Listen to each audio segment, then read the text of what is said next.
Here we go, gang. It's happening. The second highest ranking Democrat in the Senate, Dick Durbin, has just announced he's seen enough and he's done. The 80-year-old senator from Illinois will not be seeking re-election in 2026. This is huge. I'm going to show you exactly what's going on behind the scenes and why Durbin's retirement is just the beginning of the rats fleeing the sinking ship of the imploding Democrat Party. Hey, gang, it's me, Dr. Steve, your Patriot Professor, here to celebrate with you the dawning of a new American golden age that you made possible back on November the 5th. So if you want a front row seat on everything happening with the rise of a new conservative age all over the world, make sure to smack that bell and subscribe button. Before we dive in here, gang, I want to share with you one of my favorite news resources that I use every day, and that's ground news. Now, these days, it's harder than ever to tell the difference between facts and opinions. Algorithms push us into echo chambers, and both sides of the political spectrum have their blind spots. A lot of the time, we're only getting part of the story or missing it entirely. So that's why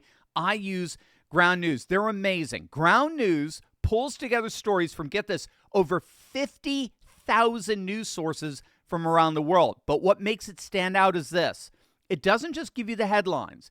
It gives you the political bias behind each story. So you're not just reading the news, you're actually understanding it. That's why more than 1 million have downloaded the Ground News app. See for yourself at ground.news/Steve. One of my favorite features is the blind spot feed. It shows you stories that are getting a lot of coverage from one side of the political spectrum, but barely any from the other. It's a great way to spot the narratives that usually slip through the cracks. So, for example, here's a recent story that has absolutely no coverage on the left. Some top tech leaders are openly supporting Trump, and it's causing major political tension in Silicon Valley. Now, this has big implications for tech, for politics, for free speech. But if you only follow left-leaning outlets, you might never know it's happening.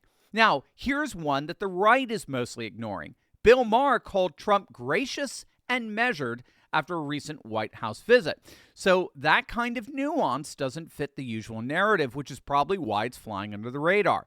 With every story, Ground News shows you exactly who's covering it, where those outlets fall politically, how reliable the reporting has been, and even who owns them. It's transparency you're just not getting anywhere else.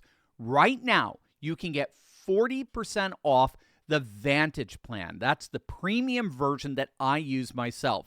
Just head on over to ground.news/Steve. Click the link in the description or scan the QR code. That's ground.news/Steve.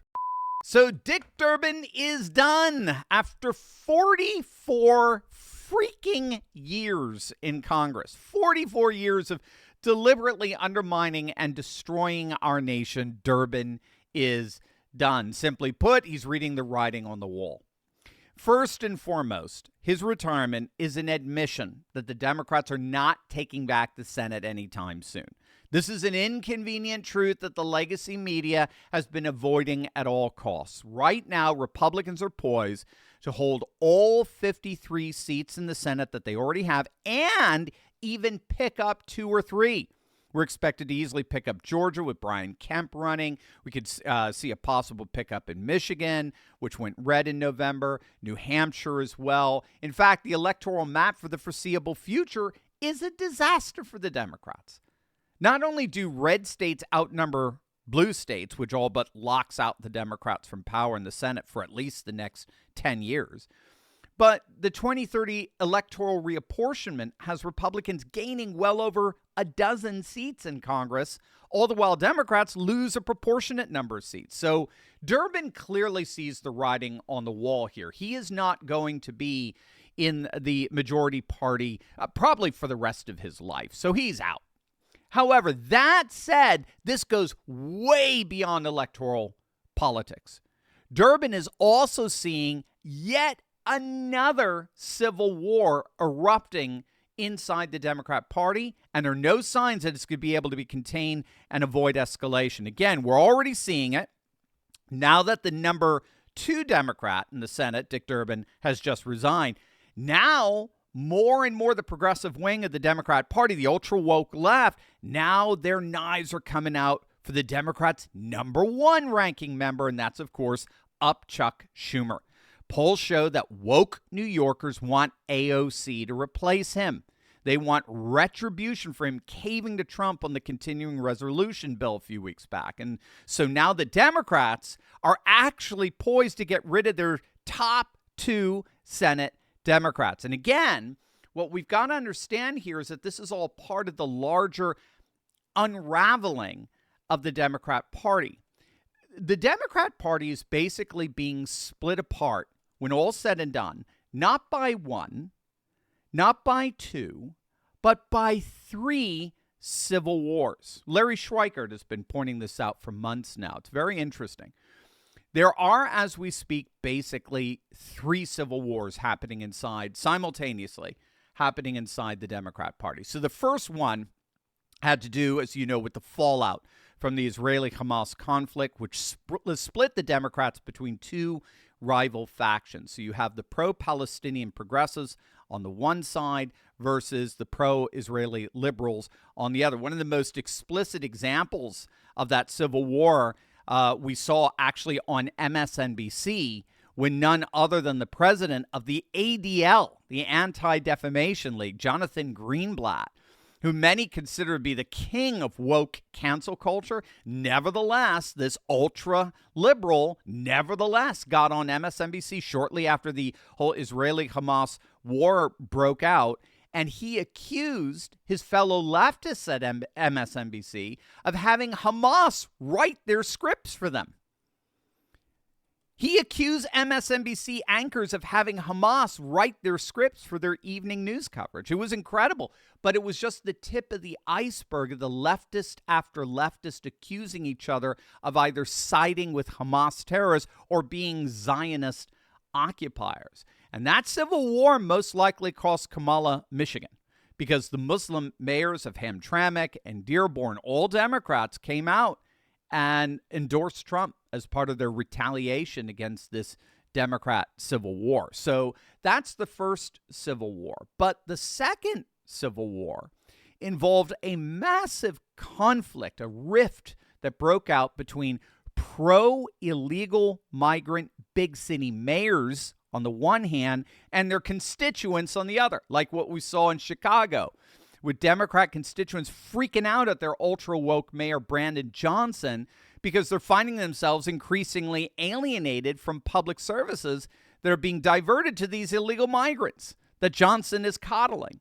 So we're seeing this increasing alienation, this divide between big city Democrat mayors and their constituents on the issue of illegal immigration. Eric Adams figured this out real quick. He first started off on one side of that divide, but then ended up on the other, fully against illegal immigration. I'm chuckling because, an indictment seemed to help with shoving him in the right direction. 80% of the country is on the side of Trump with this. 80% of the country sides with secure borders and mass deportations of illegal migrants, especially those who've committed crimes. But now we're seeing the rise, if you can believe it, of a third civil war inside the Democrat Party. And that's a civil war surrounding the divisive nature of wokeness. Now, again, if you've been a part of this channel for a while, you know where I'm coming with this. I'll tease it out for you. But this is broken out particularly of late between the new vice chair of the Democrat Party, the utterly insufferable David Hogg on the one side, and veteran Democrat strategist James Carville. James Carville! Louisiana James Carville on the other, right? So old serpent head, as Rush Limbaugh used to call him. So they're both currently engaged in a very public, highly contentious feud within the Democrat Party. Now, you may have been following this, but the dispute centers on Hogg's plan as the DNC's vice chair to raise and spend $20 million to support primary challengers against incumbent Democrat lawmakers, particularly older ones. He's going after the geriatric Democrats. Older ineffective members in favor of younger, more woke progressives, right? Again, Hogg is one who has absolutely committed himself to the 80-20 doom loop. He is committed to dying on hills that only have the support of the most radical leftist constituents in the country. I mean, even Bill Maher is saying that as long as lunatics like this are running the party, they will never win another national election. Democrats, that is. He's absolutely right. Carville, on the other hand, being one of the older, more traditional Democrats, he's coming out and saying, obviously, this is political suicide. The DNC is supposed to hold the party together. It's supposed to support elected DNC officials and support and promote those who are running for office. And so he's calling Hogg's plan, quote, the most insane thing I ever heard. In the moment, insane thing I ever heard. And he's publicly questioned why a DNC official would use party resources to run against fellow Democrats instead of focusing on defeating Republicans. And then Carville even went so far as to suggest that he personally might sue Hogg, referring to him as a, quote, contemptible little twerp, and raising concerns about Hogg's fiduciary duty to the party. Hogg, for his part, has fired back, accusing Carville of representing an out-of-touch, outdated, yes, why don't we just say it, old geriatric wing of the party, and arguing that seniority politics is killing the future of our party, and even went on to dismiss Carville's criticism by pointing out that Carville hasn't won an election since before Hogg was born, which is true, and insisted that new leadership is needed to revitalize the party, blah, blah, blah, blah, blah. Now, what's so key here is that these are precisely the Civil War dynamics that are threatening to oust up Chuck Schumer in the next election. It's a threat to replace the old establishment Democrats with these new woke leftists. Now, if you've been a part of this channel for some time, and if not, make sure to smack that bell and subscribe button. But if you've been with us for some time, you'll know that we have long been predicting this kind of civil war breaking out, this particular one that's happening between Hogg, well, maybe we should call it the Hogg wing and the Carville wing. The ironic reality surrounding wokeness is that woke issues remain actually highly controversial among Democrats. You kind of have to get that to understand what's happening here. Wokeness and woke issues in particular, obviously 100% of Republicans want nothing to do with it. But even within the Democrat Party, and most independents want nothing to do with it, but even within the Democrat Party, wokeness is not particularly popular. So you take any woke issue you want out there. Biological men using women's locker rooms, right? Trans athletes competing in female sports, CRT in the classroom. No matter the woke issue, whenever the issue is polled, you will find a consistent pattern. About 50% of the left supports the woke issue, the David Hogg wing, but 50% of the left absolutely opposes it, the James Carville wing, the Bill Maher wing, right? So wokeness was always destined to split the party apart. Always. It was just a matter of time before woke progressives took enough institutional power in the Democrat Party, which they just did with David Hogg as DNC vice chair, a completely inexperienced 20-something who's careening the party into civil war, right? All they had to do was just get that kind of power, and then inevitably they would clash with the more traditional establishment Democrat. And so now this is escalating into open calls by that very traditional Democrat leadership, to have Hogg ousted from his position as DNC vice chair. I mean, you can't make this stuff up. Notice is reporting that Democrat leadership is calling on Hogg to either abandon his plan to spend millions to primary Democrats, or they are threatening to do everything they possibly can to oust him, to basically overthrow him.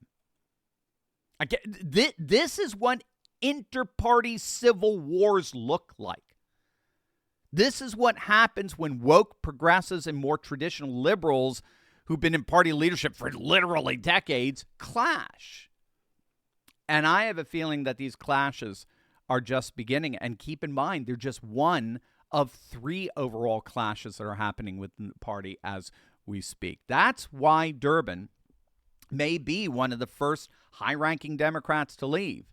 But I think we can all be sure he will not be the last.